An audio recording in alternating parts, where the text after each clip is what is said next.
What is going on, world? What's up, YouTube? It's Zero here. Today I'm bringing you guys a brand new episode of the 8 Below Show. Welcome everyone to the 8 Below Show and episode 2 of the show, guys. Very excited to be bringing this all to you guys. And I hope you guys are having a fantastic day or night, whatever time it is that you guys are watching this. And I'm really excited about our episode here today, guys. We are going to be talking about everything in the world of CSGO. So Counter-Strike Global Offensive is what we're going to be talking about here today, guys. A game in which I truly enjoy. I think it's one of the best games in the world, also one of the best esports in the world, and we're going to kind of talk about all those things here today, and I'm excited about it, and I hope you guys all are as well. A number of things that we're going to be talking about in the show today are, CSGO as an esport. Of course, talk about Operation 9, the possibility of a CSGO 2. We're also going to be talking about CSGO versus Project A, which of course is the newest project that is going to be coming out of Riot Games. And then, of course, guys, we're also going to be talking about some of the best CSGO players in the world currently and some of the best all time. So we're going to be talking about a number of things here on the show for the day, so I hope you guys are excited about it, and I'm really excited to get into it. Today, guys, it's just going to be me once again on the show. As I said, my name is Zero, guys. Welcome to the 8 Below Show. And, look, guys, I really want to say thank you to all of you for all of the recent feedback and everybody, kind of giving me different, things to work on from episode 1 to episode 2. I'm excited, guys. There's a lot of things that are changing, a lot of moving parts. I'm in the process of kind of getting a little bit of a newer setup, or I shouldn't say newer, it's just an upgraded setup here on my end. And while I'm kind of in that entire process, of course, guys, in the future, we are going to be having guests on to the show, guest stars on the show that are going to be giving their opinions as well. I'm actually looking for possibly having a co-host on the show. But right now, guys, we're getting the show kind of started, it's just going to be me, and I'm just going to be giving you guys all of, some of my opinions about some of the things that we're talking about, and just giving you guys some of the facts as well, and just things to kind of think about, and maybe a little bit of some insight into what all these topics may mean in the future. And like I said, in episode 1, guys, we mainly talked about League of Legends, or really just Riot Games and what they're doing, trying to take over somewhat of the esports landscape. They're just trying to take over in general, in my opinion. Well, in this one, we're talking about, of course, CSGO and, of course, Valve, who are, of course, the creators of CSGO. But in each episode, guys, we're going to be specifically talking about, for the most part, one particular game in each episode. But we're also going to be talking about other things, within the realm of just gaming and esports as a whole. It may not be necessarily specific to one game, but we try to kind of keep it that way, that sort of structure, because we want there to be somewhat of a consistency there as far as between, episode to episode, exactly what it is that you're going to be getting into when you're watching or just listening to the episode on your way to work. So you guys can expect a new 8 Below show every Monday, guys, at 9 o'clock a.m. Eastern Standard Time. So you guys can, expect that. And then, of course, there will be highlight videos that are going up throughout the course of the week. But every Monday, guys, that's when you guys are going to expect the 8 Below show on the YouTube channel. Now, if you're watching on Twitch, guys, of course, that's going to be live. So that'll be another way that you guys can, of course, watch the show, is just whether you want to watch it live on Twitch or if you guys want to watch it on the YouTube channel as a VOD. Completely up to you. But anyways, guys, I want to get right into this thing. I'm just going to kind of, for at least the first few episodes of the 8 Below show, I want to get people kind of acclimated, as well as just a little bit familiarized with how the show is going to be working, and so that when you're watching these at some point or another, you kind of understand the flow of how the show is supposed to go, and then kind of go from there. But I want to know from all of you guys and hear your guys' comments in the comment section below, because it really does help me, guys, when moving forward onto the next episode, or just how we can, what we're doing right, wrong, and what we can do better moving forward on the 8 Below show. But that being said, guys, let's jump into this thing. Okay, so guys, today, like I said, it's all about CSGO. It's all about it's going to be everything, revolving around this great game that Valve has created, and it's like that 20-year anniversary of this game. And anyways, guys, what we're going to be doing is I'm going to be going through some articles. So if you're watching this on YouTube, of course, I'll be going through some articles. I'll be reading some stuff word for word, but I'll be kind of like summarizing things. If you're just listening to this, you don't necessarily need to pay attention on screen. I'll just be kind of reading through some of the things that we're going to be seeing on screen. But anyways, guys, first of all, what we're going to be talking about here today is CSGO as an esport. Okay, esports are a huge part of what I do here on the YouTube channel, and something that I just really enjoy to talk about. And so CSGO, why there's a number of reasons why I believe that CSGO is the best viewer esport, as far as just, when you compare it to other esports out there, it's one of the best esports to watch, and it's one of the easiest ones to watch as well, because it's easy to understand. There's a number of things here, but I'm going to go through an article that I found, guys, that I thought was really interesting. And this article, guys, is from Endpoint. And it's 10 reasons why CSGO is the best esport. So let's get into it. So Counter-Strike has long been a competitive sport. The very nature of the game provides a competitive theater with more to offer than the Call of Duty franchise, and depth unparalleled since the early first-person shooters. It's not like Quake or Halo. There's no dashing, flying, or one-hit melee kills. CSGO boils players down to their raw skill and punishes players who try to bring fast-paced shooting mechanics to it. It's because of this that Counter-Strike has become such a popular audience event. Sure, any player can learn to click on opponents' heads, but learning spray patterns when certain weapons are accurate and to what degree, and keeping up to date with the ever-changing weapon balances. I'm looking at you, Negev. It's clear that a certain level of dedication is required to maintain the skill level needed to compete with the best. Here's 10 reasons we think Counter-Strike is the best esport. And of course, guys, the reasons why Endpoint is giving their reasoning may be different from your reasoning why you may think CSGO is one of the best esports to watch, or if you don't think it's one of the best esports to watch. Like I said, here we go. Number one is it's easy to understand. I can't agree with this even more. It's a very easy game to understand. Sure, learning the in and outs of the in-game economy can take a little getting used to, but even people who have never played a video game can appreciate well-placed scout headshots. If you throw an esports newcomer into a League of Legends tournament, there's far too much going on to understand. The minimap is confusing, killing minions might not be clear, and team fights are a general cluster of lights and noise. With CS, you get what it says on the tin, a shooting game. I agree with this, guys. There's a lot of games out there that I feel, CS, even though I feel the economy is confusing to get used to at first, I will say that it is very easy to understand. I look at Call of Duty as another game that feels very easy to understand, simply because there's not even an economy with Call of Duty. Now, the only difference is that there's multiple game modes in Call of Duty. I'd also say Gears of War is another game in which is pretty easy to understand. You just capture the rings, or you got to capture the rings in different strategies in order to do that. And then, of course, there's power weapons that are placed on the map. So relatively easy to understand as well. But CS certainly is an easy game to understand. Number two, the professionals play on the same settings as you. Some games, such as Halo, have so many different modes. Figuring out which on the professionals play on can be a little confusing. Jumping into a match made game of Slayer seems easy, but that's not what the professional players are playing. In the earlier titles, players would have to copy and paste the rules from the internet if they wanted to play like they do in the big leagues, with some titles bringing out MLG mode, a homage to the pro rules. When you play a competitive match of CSGO, you know it's the same rules that the pros use. And this is true as well.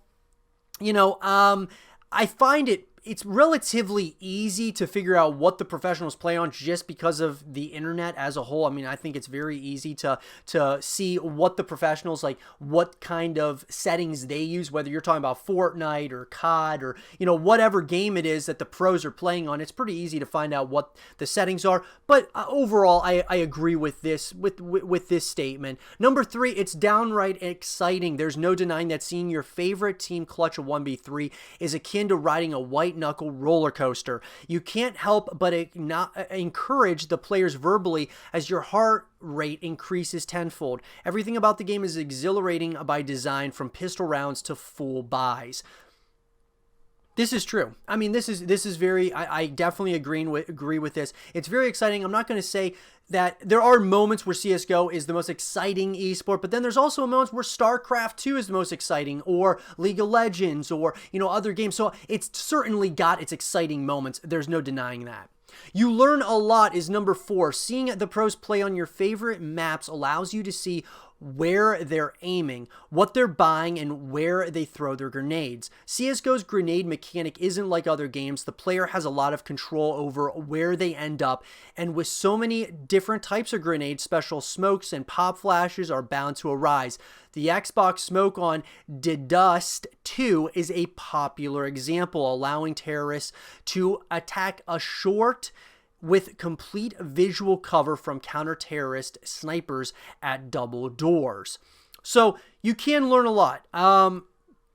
I gotta say that, you know, there is, with the grenades in CSGO, it's very unique for the game, right? And now we're starting to see with Project A, or Project Ares, which is going to be coming out from Riot Games, looks like the grenade system is very similar in that game. Obviously, it's very early in the stages of Project A, but I think that they know that CSGO is definitely doing something right with the grenade system. Number 5 is you can make money. The most expensive weapon skin, the Dragon Lore, is only available from the Cobble case. Cases can be dropped to players if they watch CSGO majors, potentially earning them Steam bucks to spend on games. Free weapon skins for watching your favorite video game? Yes, please. This is pretty cool too. I mean, you can make money off of it. Yeah, it's a pretty neat system that they have in place. I know other games are kind of doing things like, if you watch the game, you have an opportunity to get a war chest, or you're able to get certain cosmetic items in game, which is very cool, and this is very true as well. Number 6 is you'll make friends. Watching esports is only made better with a few mates to watch it with. If you've never watched a major with your friends, with some pizza and drinks, you're really missing out. You'll feel like middle-aged men from Burnley watching football at the pub in no time. So I've actually really never done this as far as, you know, having my friends over to watch a major. I've definitely thought about doing it. A lot of times my friends actually in the area, I don't have a lot of friends that are really into esports, or more into just gaming, but I would say that this is probably true. I've just never done it myself. Having, you know, people over to watch a major. A lot of times I'll be playing, you know, like the League of Legends, you know, World Championship or something on my large screen TV, and people will come over and they'll be like, what is this? And you just kind of introduce it to them a little bit. But I've never really had anyone just sit down and watch a major with me. Would definitely be a pretty cool experience, though, I would think. Number 7, there's a huge following. Millions of people tune into the big CSGO tournaments on Twitch or the CSGO client. Simply going to the Counter-Strike Global Offensive subreddit will show you just how big this following is, with hundreds of people discussing the esports scene daily. So yeah, there is a massive following. I will definitely give them that. One thing that they are doing right with CSGO is they have a cult following of people that really enjoy the game, and we're seeing massive viewership with CSGO. I mean, it's probably second or third to, like, you know, League of Legends and Dota as far as one of the biggest esports, you know, or just biggest games in the world. I would also probably say, you know, Fortnite is up there too, but it is a massive game with a massive fan base and following. I just think that sometimes the one issue that CSGO does have is a little bit of oversaturation in esports, which we'll talk about here later. Number 8, it's always getting better. With bigger arenas each year, higher budgets, and experience from the production teams, the majors have matured a lot since the Counter-Strike Source days. Casters keep the show alive with analysts breaking down the matches and creating memes. The show is perfect for everyone to watch, old or new to the game. So yeah, I mean, it feels like it is. It's getting bigger and bigger. I don't know if it's necessarily getting better and better. I mean, of course, with time, you're expecting it to get better and better. But I think with some of the things that CSGO is doing, like oversaturating the esport market of CSGO, is kind of hurting it a little bit. It's kind of similar to that of UFC. Feels like they're doing way too many UFC tournaments nowadays. or matches or fighting, matches every week or so. And it feels like the same thing's going on with CSGO. They're just doing a lot of that. But overall, it is getting better. It's just, I think that they need to kind of flesh out some maybe new ideas that may help them, continue to find ground, and maybe franchising down the road would be something that would be smart. So there's more of a structure, regular season, playoffs, championship. I think that would be pretty cool. But nonetheless, it is seemingly getting better and better. Number 9 is finding a team to win. Finding a team to support is fun. Local UK teams have been a bit of a joke in CS history, but in recent years, British teams have been making a huge breakthrough. Most people support international teams from America or Europe, but finding a team based in the United Kingdom has never been easier than it is today. Rocking merch at gaming conventions is always a fun way to interact with other fans of the same organizations or rivals. So I do overall agree with this. It is fun to support a team for sure. I mean, I know I certainly have my teams that I like to see win or such. But that's the one thing, guys, that I think distinguishes what esports is right now in CS:GO and what could be with franchising is like city-based teams. And I think that's something that really, if there was a team that was near my city, I would probably be very much so wanting to cheer for that team because it's in my city. It's my city's team. And so that's the one thing about, franchising versus what it is now. It is fun to cheer for a team, but a lot of times some of those teams that I might cheer for aren't even in the US, which is where I'm from. But yeah, as far as the UK is concerned, having a UK team is really cool for the United Kingdom. And it's cool that they're able to find a team to support as well. That is certainly a really cool thing, and I'm sure over time it's going to get better and better. And then number 10 is it's not confusing anymore. Esports used to be a dumbfounding mass of players and organizations all buying pros and making announcements. If you talk to an older esports fan, they'll tell you how messy it was. In recent years, however, with esports apps updating fans on who's playing who and esports teams releasing articles about player transfers and what they're doing, understanding the game is fun and easy to do. So yeah, I agree with this overall. Yeah, at first it was a lot of just it was a real grind for teams, and it was also I gotta say it was very grindy. It was very Wild West, so to speak, back in the beginning of esports, but now it's kind of getting a little bit more structured. And like I said, franchising once again makes it more and more structured, but that's a discussion for another day. But anyways, guys, yeah, so that's kind of, our first topic here for, of the podcast here. I'd love to hear from you guys. What do you guys think about, CSGO esports, and what do you guys think distinguishes it from other esports? Do you think it's the best esport to watch, or do you think it's one of the best? What do you guys think? I'd love to hear from you guys in the comment section below about that. And now on to our second part of the podcast, talking about Operation 9. So Operation 9, guys, of course, is what a lot of people who are players of CSGO who absolutely love this game have been waiting for Operation 9. There's been a lot of leaks. There's been a lot of information that's come out, not necessarily from Valve themselves, but they are kind of giving us hints as we go here. But I want to talk a little bit about Operation 9 and where we stand so far with this, as there have been more and more leaks that have been released, I guess you could say. Thoughts about it being, co-op and, different maps. There's a whole lot that's going behind Operation 9. So where is Operation 9 is kind of the first thing. And secondly is what all could it entail? So let's talk about it. So guys, this article was from PC Games, and it's called "The Next CSGO DLC May Have Been Leaked and It Could Be Co-op."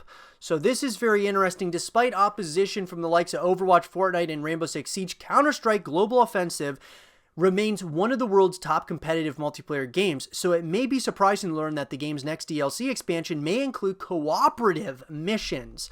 This is according to various data mines and leaked data cultivated by YouTube user Tyler McVicker on the Valve News Network. McVicker's latest video reveals 2 new maps coming to the game, Import and Grind, and some additions to the code since the recent UI update in April that strongly suggests that a cooperative mode called Co-op Strike is coming to CSGO. The strongest evidence is for the 2 new maps coming in Counter-Strike's Operation 9, whatever it may be called. These two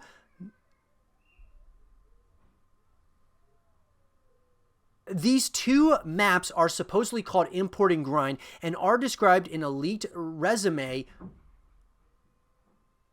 These 2 maps are supposedly called Import and Grind and are described in Elite Resume for a contract artist on CSGO whose name is being withheld to protect their identity. This artist worked on other DLC maps including Black Gold Junction and Studio, all of which have shipped, but mentions 2 that haven't and are still due to come. Import is described as being a defusal map set in a Import is described as being a defusal map set in a shipyard in Japan. Grind is also a bomb defusal map set in a large uranium mine complex in the middle of the Namibia, Africa. Both of these maps are said to be part of an untitled upcoming DLC. As the VNN video points out, SteamDB shows that multiple unrevealed DLC packs are being worked on and even shows pictures of the upcoming maps.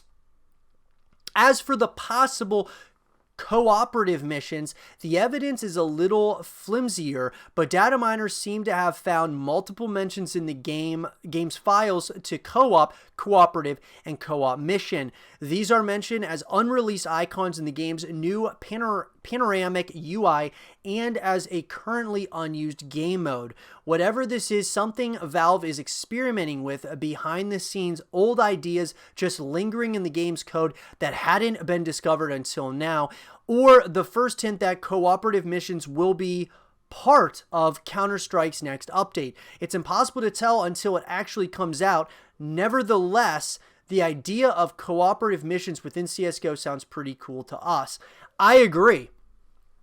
I think it sounds pretty cool as well. You know, I feel like what we're seeing now is Valve very well may be trying to update what they're kind of working on here. They want to expand to maybe more of a broader audience in CSGO.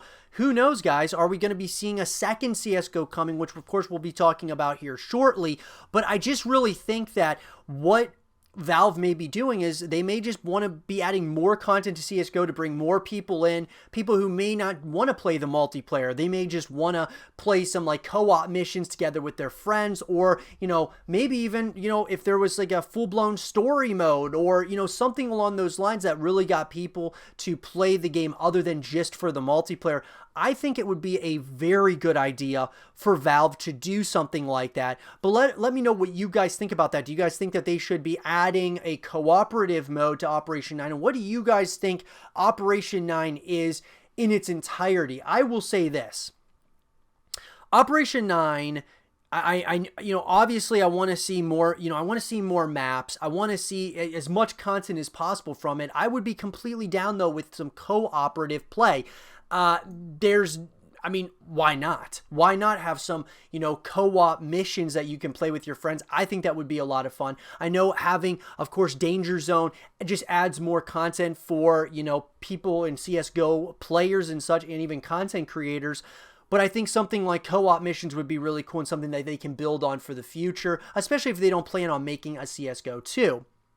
But like I said, guys, Operation 9, it looks like hopefully it comes out in the very near future. It's hard to say. It would be great to see it, you know, sooner rather than later. But I have a feeling Valve is just going to drop it on us at some random time. And they may not even give us much of a heads up that it's coming very soon. But I think that there is a good possibility that that very well may happen in the future. Next, guys, let's go ahead and let's talk about CSGO 2, since we kind of have been alluding and hinting at it here for a little while. So guys, we've been alluding to CSGO 2 and the possibility of it. Where is CSGO 2, and will we see a CSGO 2 here in the future? It's a very difficult thing to kind of predict, and we can just go based on what we've heard from some of the developers over at Valve and just fully based on speculation. So I thought that I would talk a little bit about it, give you guys my opinions on it, the pros and cons to a CSGO 2, and also just see kind of some of the information that we have about the game so far. So in this article, guys, that was written here, by HLTV. It's a blog. When will we see Counter-Strike 2 and what will it be? Now, guys, this was written back in 2016, so a long time ago, but I think some of the things that were said in this may very well still hold up to this very day. So Counter-Strike Global Offensive was never meant to be a version 2 of the infamous Half-Life modification known as Counter-Strike. Instead, it was meant to be a Counter-Strike source port to the Xbox 360 and the PlayStation 3, much like the port of Counter-Strike to the Source engine, and much like Counter-Strike Source, Global Offensive became a very separate game from the game it was designed from, but it was still not a sequel to Counter-Strike 1.6. Ever since Counter-Strike was released, fans have been asking for a sequel, and people believe that now is the time of that sequel to arrive. In May of 2011, Gabe Newell was asked when Counter-Strike 2 was going to be released, and he replied with, "Once we have finished all the other games," but this was 5 years ago, and we are yet to see any sign of the fabled Counter-Strike 2. Many are starting to believe that we may see it very soon. Last year, a Valve employee confirmed that Counter-Strike would come to Source 2, Valve's new engine, but he did not say whether it would be a port from Global Offensive or whether it would be an entirely new game. Last year, there was a supposed leak image spreading around the internet which seems to show the logos for the next Valve games, Counter-Strike, Half-Life, and Left 4 Dead. These games were supposedly going to be announced at E3 and would showcase the features of the new engine, just like Counter-Strike Source did with the release of the Source engine. However, E3 passed without any sound from Valve, so it is likely that the placard was faked, but it is possible that they plan to release a new Counter-Strike game at 2015, but the game was delayed. However, this looking much less likely at 2016 E3 also passed without any announcement from Valve. You may be thinking, how do we know that it will be anytime soon? Well, it seems like Valve is gearing up for the launch of the next Valve game, Left 4 Dead 3. The above image shows an image that was posted on the Valve wiki that shows Left 4 Dead 3 and the frequently visited folders. Also, many Valve employees have been spotted playing on a private branch of Left 4 Dead 2, which people suspect is being used to easily distribute the new game without onlookers getting suspicious. As you can see with the Valve timeline, games are often released in a flurry with a new engine, and as it looks likely that Left 4 Dead 3 will be released in the near future, it also looks likely that more games will follow. It is also in Valve's interest to release a new major update to Counter-Strike. The interest in the game has started to waver, and a significant portion of its active player base have been lost to games such as Overwatch, with the fact that Riot are working on making their very own competitor Counter-Strike. It seems that Valve will need to keep their game updated in the form of graphics and new content in order to keep the players loyal and keep on playing their game. As mentioned above, in the version of the game, Valve would have to update the graphics to keep the game competing with newer games like Overwatch and Battlefield 1.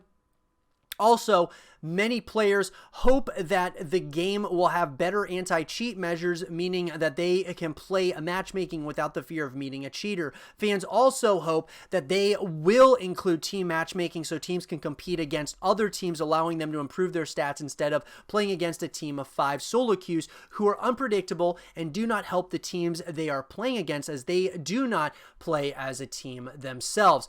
And so essentially, guys, the things that I want to bring up are graphics. So I know there's a lot of speculation around the Valve games, and I will say this.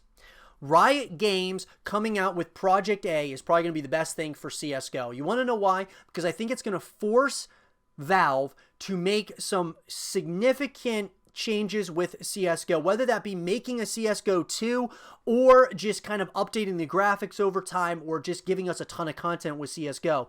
Now, Left 4 Dead 3, that's also been speculated for quite some time. There's been a number of different games out there that are being speculated. Left 4 Dead 3, you're talking, I mean, they're even bringing up Portal, but Half-Life is certainly something that I don't know if it's been fully confirmed yet, but Half-Life VR, as well as like maybe another Half-Life game may be coming out. You've got Left 4 Dead 3, you might have a CSGO 2. here are the pros and cons in my opinion. I believe that if you have CSGO 2 come out, you could have some significantly better graphics, which I think would really bring a lot of people in. You could basically keep it almost the exact same, but having it as, better graphics, I've always thought that CSGO, they just never really modified those graphics too much. And I think that having better graphics may very well help the game out significantly in the future. I also think that I think updating this because of games like Overwatch, Call of Duty, because of, Project Ares, which is going to be coming out, who knows, in sometime in the foreseeable future.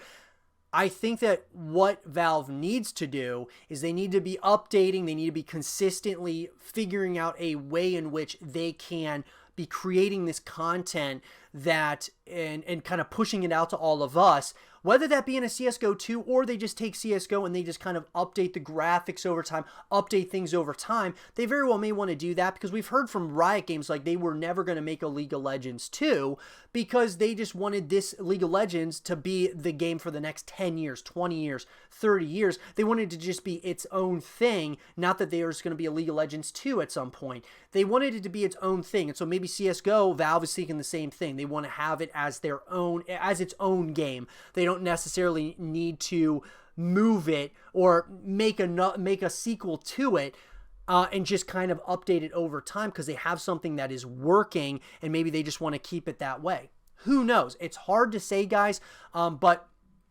I gotta say, personally, with better graphics and, maybe making it fresh with a CSGO 2 or at least just updating the graphics and such in CSGO 1, I really think that would help the game substantially with just getting more and more people to play it possibly.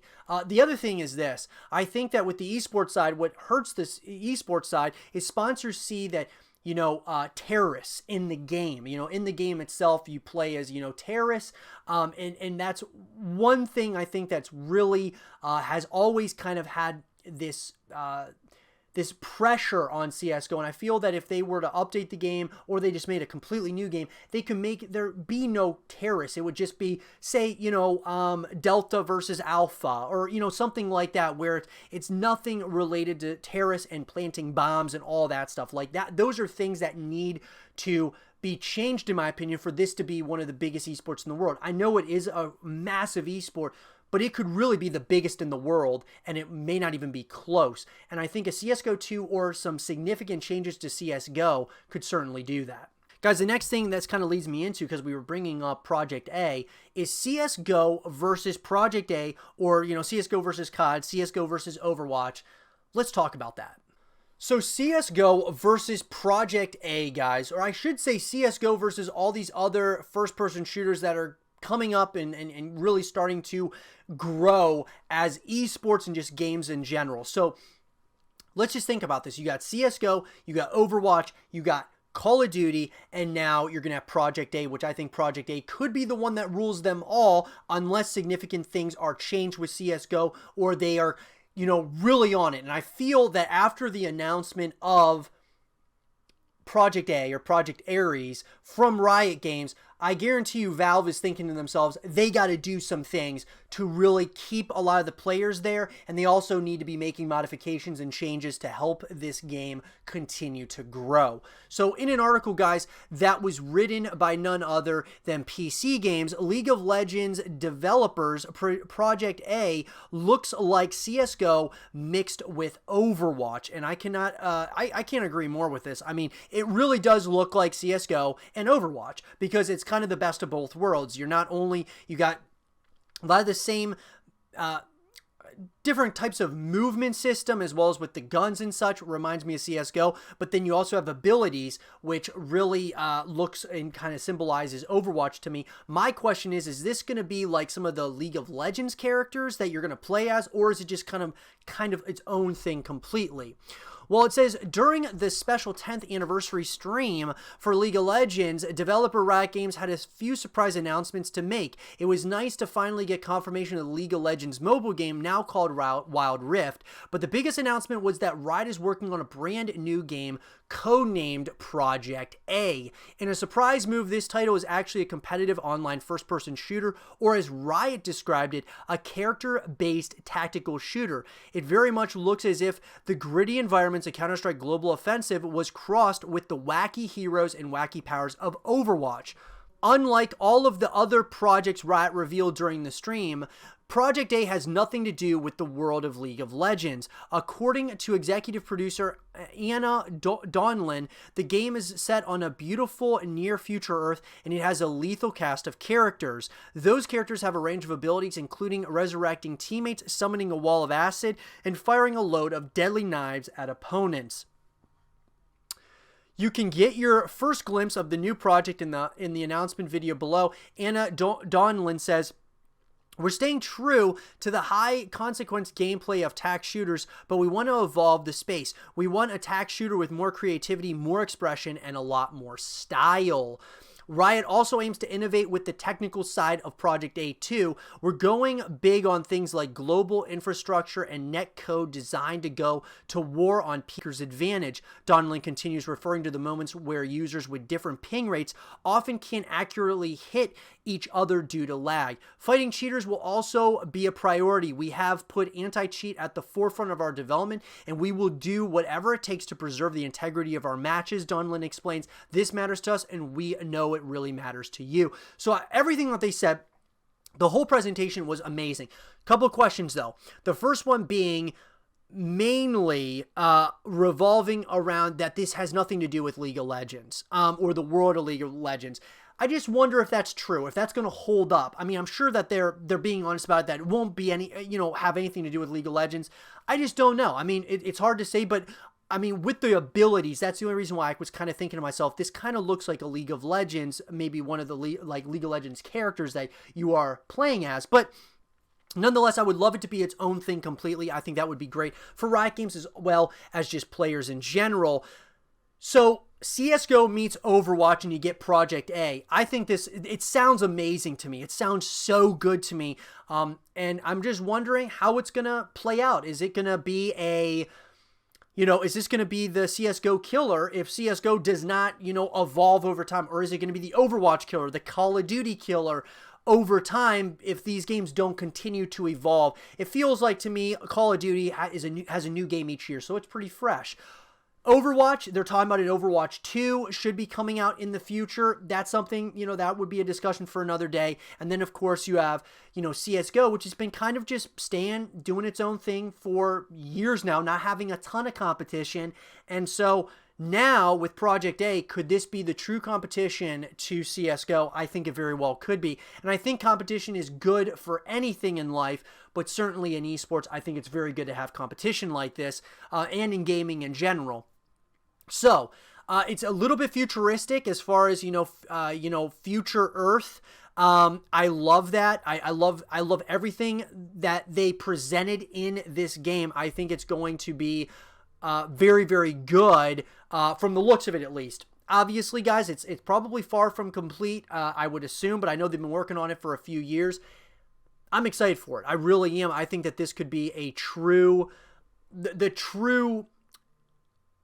spiritual successor to CSGO. Riot plans to support Project A for a very long time. Just like League, we're in this for years and years to come, adds Dolan. Nevertheless, the game's still a fair bit away from release, although we should expect to hear more on the game throughout 2020. So what I would say, guys, is that we're probably 2 to 3 years away from the release of this game, but I'm not going to lie, I'm excited about it. And that gives Valve a couple of years of a head start, Call of Duty a couple of years of a head start, as well as Overwatch a couple of years of a head start to get ahead of the curve here with what is coming, and is going to be a bombshell, I think, in the form of Project A.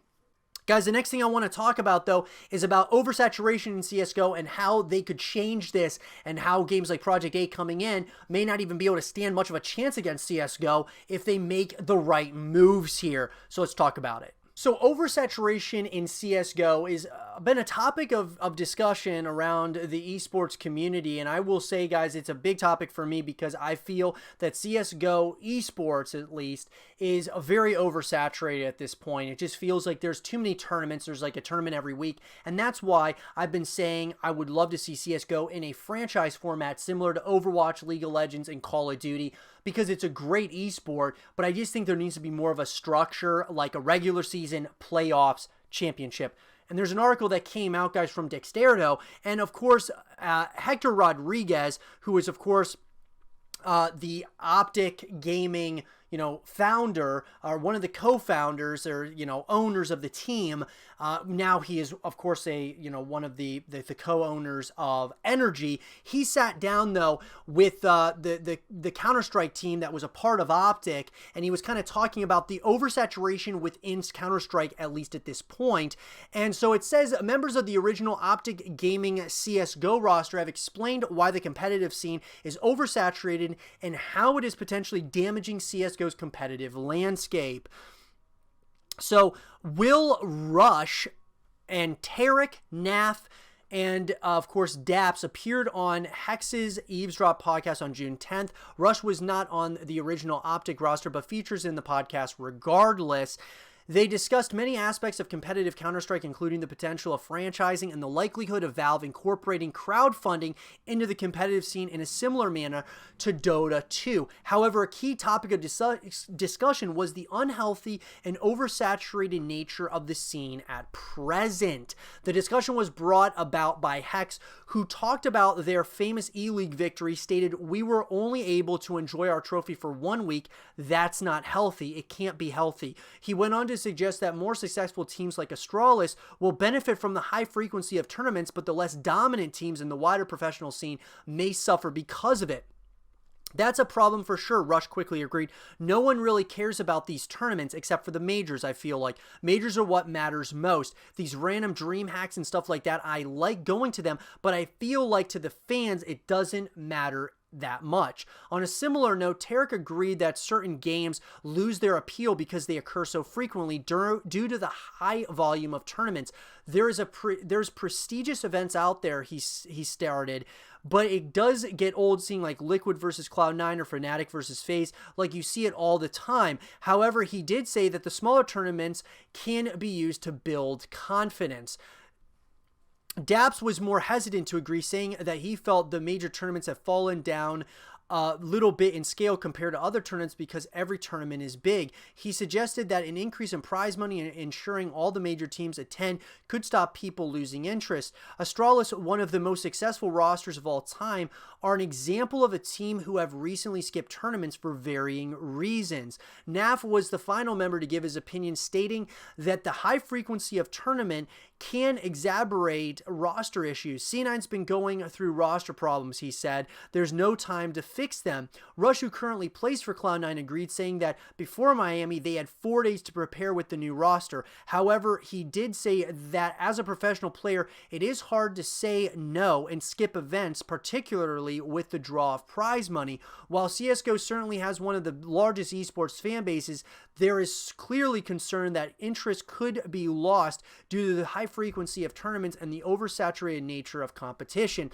And guys, I got to agree with what these guys are saying here regarding the oversaturation that is CSGO right now in esports. I mean, there are just so many tournaments that it really is starting to hurt the esport, in my personal opinion, because there's just a high frequency of tournaments.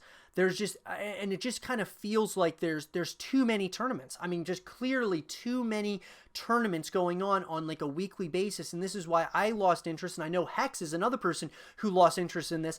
I love the UFC, and Hector also has loved the UFC in the past. But the problem is they have matches so many times. They have so many cards and so many different matches in the UFC that it is starting, it's hard to keep up with. And that's the same thing with CSGO. It's hard to keep up with. And that's why I feel like a structure, like a regular season, a playoffs, and a championship that goes throughout the year would be just much better for CSGO. And that's just my personal opinion on it.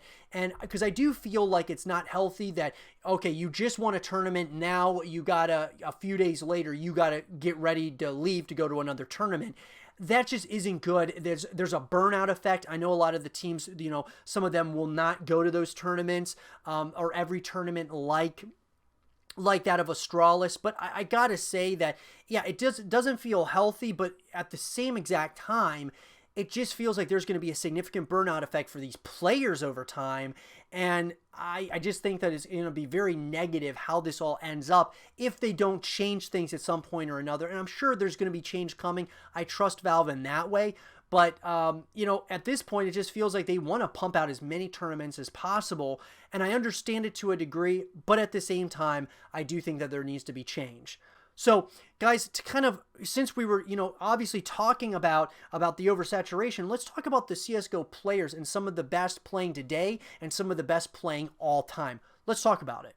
So, guys, the best CSGO players in the world currently and the best CSGO players all time, I actually think there's a couple of the greatest of all time as far as players go that are playing right now to this day. And then we'll talk about some of the players that have also retired and who we think is the actual GOAT, guys. So in an article, guys, that I'm going to be going through here for all of you from CounterStrikeBetting.com, who are the best CSGO players of all time. And I'm going through this list, guys, because a lot of these, even like the list itself, I agree with a lot of it. Some of it I may not agree with 100%, but let's just talk about it nonetheless. So, who are the best CSGO players of all time? If you've ever bet on an esport like CSGO, then you'll know how tricky it can be to predict the outcome. Whilst teams like SK Gaming can usually be counted on to deliver a winning result, it often just takes one exceptional player to turn your betting plans upside down. So, we are going to take a look at the best CSGO players at the moment and see how they shape up alongside some of the top Counter-Strike players of all time. Whilst this is no substitute for some of the CSGO betting advice that you can find in our CSGO betting strategy section, it should help you to boost your chances of getting a winning bet when the next batch of tempting CSGO betting matches come along. Why do you need to know who the top Counter-Strike players of all time are? Although the best CSGO betting sites usually just allow you to make bets on the results of the teams, it's essential to get a good understanding of who the best players of this iconic first-person shooter are. There is little doubt the CSGO is a thrilling team sport. It only takes a remarkable performance from an esports star like coldzera to throw the bookies' odds out the window. We all know how regularly the best CSGO players can switch teams, and it's these rapid movements that can often cause one esports organization to flourish, whilst another team will suddenly fall. Regardless of whether they are playing for the terrorists or the counter-terrorists, the best CSGO players always seem to be one step ahead of the competition. This is not just because they put in plenty of practice, but it's because they have that innate ability to anticipate how the other team is operating.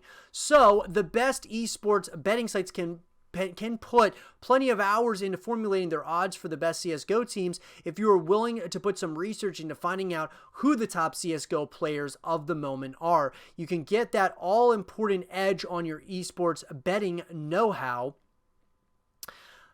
Our short list of the top Counter-Strike players of all time. CSGO has been around for just a handful of years. There have been a few key players who've managed to make this game become a world beater. So we've created a short list of the 12 top Counter-Strike players of all time so that you can see who define how we play this game.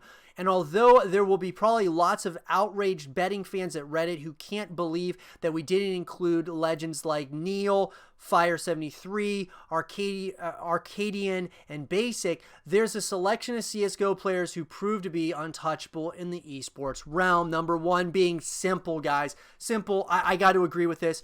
best, greatest of all time, the greatest I've ever seen at this point. It'll be interesting to see how much longer he can withstand this. Arguably the best player in the world, the 21-year-old player from Ukraine, has constantly picked up MVP medals and high place finishes for his team Na'Vi. Simple's explosive play style is hard to match, and he has helped to carry Na'Vi to major playoffs for years. Simple's most recent accomplishments including coming second at the Face It Major, first at ESL 1 Cologne 2018, and first at Star Series I-League Season 5. coldzera, guys, is number 2 with over $837,000 in winnings. We couldn't miss coldzera off our short list. The Brazilian ace has managed to help MIBR continue their incredible form thanks to his skill as a rifler. coldzera first came to our attention with Dexterity Team, but it was his incredible run at Luminosity that truly showed the world what he was capable of. coldzera's skill level is considered to be on another level alongside greats like Simple. His fragging skill and ability to win out 1vx situations is unparalleled. If you want a good, reliable opportunity, then take a bet on coldzera.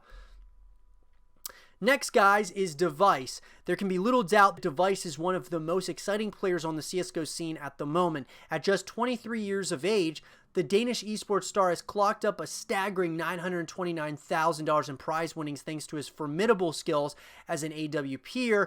After brief tenures with Team Dignitas and Team Solo Mid, he now looks settled with Astralis, and we look forward to seeing how Device transforms the game of CSGO in the future. So up to this point, guys, I agree with these top 3. Nico. Nico is undoubtedly one of the best players on FaZe, which is saying something when you consider their entire roster is filled with star players. When Nico shows up, he dominates the server, often bringing in 30 or 40 bombs in regulation. Nico's aim is incredible, and his ability to win clutch rounds with whatever weapons or utility he can get his hands on always impresses us. Olaf Meister, this 25-year-old Swedish CSGO ace, is someone who has set the esports world on fire over the past few years. You only have to look at his incredible performances in big CSGO events such as ECS Season 4 and the E-League 2018 Major to realize that we are in the presence of one of the all-time greats. Whether he's playing with H2K, Fnatic, or his current team FaZe, Olaf Meister's always managed to be in the right place at the right time. Not only is he a great player in the rifler position, but he's also tough to beat if he has an AWP in his hand. And with career prize money in excess of $689,000, it's clear that Olaf Meister is an exceptional CSGO player. Guardian, this Slovakian CSGO ace, is a real wild card, and it's his adaptability that continues to make him one to watch when placing an esports bet. From his early days with Virtus Pro and Na'Vi to his current place in the FaZe team, he's managed to constantly surprise us with his aggression and skill. Although Guardian is known for his talented handling of the AWP, it's this player's ability to adapt to any situation that's made him one of the most highly rated CSGO stars. So guys, like I said, this list is very good. Overall, I gotta say, this is a very good list of people. Fallen, this Brazilian ace currently plays in the AWP role for MIBR, and his consistency and dedication to the game have become an example for many younger players. His leading skills cannot be underestimated. It seems as though he's already got his sights set on bigger things. MIBR has recently undergone a roster change, adding YNK as coach. With YNK's guidance, we are about to see Fallen become an absolute machine. Dupre, playing for Astralis, this Danish player has made a name for himself for being one of the best entry fraggers in the world. Dupre also isn't afraid to take an AWP if his team loses Device earlier on in the round. Dupre has helped Astralis to climb to the #1 position in the world, and their reign doesn't seem to be ending anytime soon. Rain, who was born August 1994, this Norwegian player has made his biggest success as a part of FaZe Clan. Rain plays as an entry fragger, and his aim and incredible ability to enter onto a site with impact always impresses us. Since Rain's start in CSGO, he has made approximately $524,000 in prize winnings. Kenny S, we all know that the sniper role is one of the hardest positions to master, but there's something about Kenny S's ability to command the sniper role that makes it look easy. Kenny S has hit a bit of a slump in recent months, but we know how he and the rest of the G2 crew can do when they are on their top game. We cannot wait to see Kenny S hit his peak again. Kenny S is one of those that I would maybe switch him out, guys, with one of the other one of the other players that they were mentioning. He's possibly someone I would maybe take off this list. But Crims has one of the most accomplished histories in CSGO. With many major wins under his belt and constant appearances at majors, Crims will go down in history as one of the best players in the world. Crim's current Fnatic roster may not be at the height of their career right now. We know that Crims has what it takes to show up to events, and we cannot wait to see how he performs in the future as well. Get Right, also known as Christopher Ellisund, Get Right has been captivating CSGO betting fans ever since he made his first appearance in 2007. Ellisund is another Swedish esports ace, but it's the way that he's managed to make the lurker position his own that makes him a favorite for many punters. Get Right has appeared at pretty much all of the best CSGO tournaments around, and alongside the rest of the Ninjas in Pajamas team, he will also represent a serious challenge for even the most well-prepared esports organization. Snacks is the 25-year-old Polish professional CSGO player. Snacks has created shockwaves in the esports world thanks to his phenomenal skill in the rifler position. Snacks currently plays for Mouse Esports or Mouse Sports after being headhunted by the organization. Snacks has played a huge part in bringing Mouse Sports into the spotlight. With estimated prize winnings in excess of 607,000, it's clear that Snacks has come a long way since his first appearances with Universal Soldiers in 2011. And with some impressive consistency and concentration, we can expect big things from this Polish esports star in the future. Shox has always had a strong presence on the CSGO scene, and the French player is still working wonders with the G2 esports team. Thanks to his remarkable accuracy, he single-handedly lifted the fortunes of previous teams like Epsilon, and he's known as a lurker. He's a solid all-rounder in any position. The French star has been around for many years. But you only have to check out his performance at the recent Face It Major and Boston Major to understand how Shox has plenty more phenomenal games of CSGO in him. X610's is Existence. If you're looking for a CSGO player who's a great example of an in-game leader, then there are few better than Existence. The Belgian star is renowned for his cool analytical playing style, and he's helped G2 become a real player in the CSGO scene. At 28 years old, Existence is one of the older players in our shortlist, but his experience and lucidity has helped him become one of the all-time greats. Next, guys, is Forrest. Forrest is another Swedish CSGO veteran who's been providing a masterclass in gaming skill. Although he is best known for his Fnatic exploits, he's still playing with formidable style at Ninjas in Pajamas. Whether he's in the rifler position or the AWP role, position, Forrest has always proved to be a player to watch. And with over $608,000 in total winnings, he's got a career record that cannot be argued with. So this list overall, guys, Existence, I really haven't actually watched him play that much. But other than that, I think that this was a pretty good list overall. I mean, Kenny S, I would maybe take him out. Maybe, it's hard to say. Maybe even taking, Crims off this list. But overall, guys, I think it's a pretty good list. I got to say, Simple, I think if he wins some more majors, guys, I think Simple is certainly going to go down as the greatest of all time, because he doesn't really, Navi's good, but, he makes them so much better.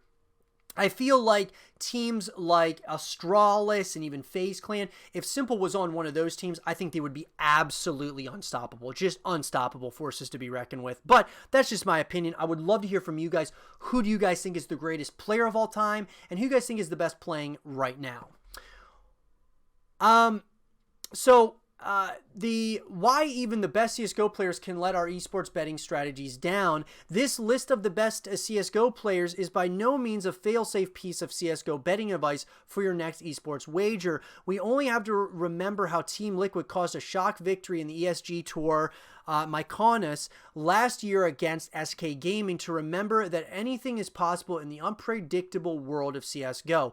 So a team can have formidable players like coldzera and Fallen. It doesn't necessarily mean that you have a fail-safe bet on your hands. This is why you should always put plenty of research into each esports tournament and keep an eye on your betting budget by making small and wise bets. Final thoughts on the top Counter-Strike players of all time. Our short list of the best CSGO players is sure to generate plenty of controversy. There are so many great players like Neo, Markelov, GTR, and Taz who could have easily found their way onto our list. And it just shows how dynamic and exciting the current CSGO scene is when you have to leave these strong CSGO stars out of the final selection. But it's clear that there are many factors in determining who are the true all-time greats. It would be easy just to rank these stars according to their career winnings. There's so much more to CSGO than just being a part of a formidable team, and I cannot agree with that more. So our short list included those players who could be amongst the best regardless of which team they played for. After all, these were the CSGO stars who have the potential to be key players in the next big CSGO betting matches, and so they are definitely worth keeping an eye on the next time that you make a CSGO bet. And guys, I am not on this channel, and you know, even in this, in this podcast, I am, I'm not going to be promoting betting whatsoever in any form, whether you're at a casino or if you're going to do some CSGO betting. That's completely up to you if you want to do those things. I am not a betting guy. I do not feel confident whatsoever in making bets on any of those kinds of things, whether we're talking traditional sports like the NFL or in esports like CSGO. So I personally wouldn't recommend it. I think there's way better places to put your money as far as, that is concerned. If you're going to bet on something, maybe the stock market would be a little bit better for you, but I just don't think that I'm definitely not promoting betting on the channel. These are just, showing off, of course, all the best and the all-time greats in CSGO. Like I said, guys, Simple takes the cake for me. I think he is the greatest of all time, especially if he wins some, more tournaments. I think that he's just going to solidify his legacy. But let me know what you guys think in the comment section below. Episode 2, guys. I hope you guys enjoyed it. If you did, leave a thumbs up. Subscribe if you're new. Stay positive. And as always, I'll talk to you guys all in the next one. Peace.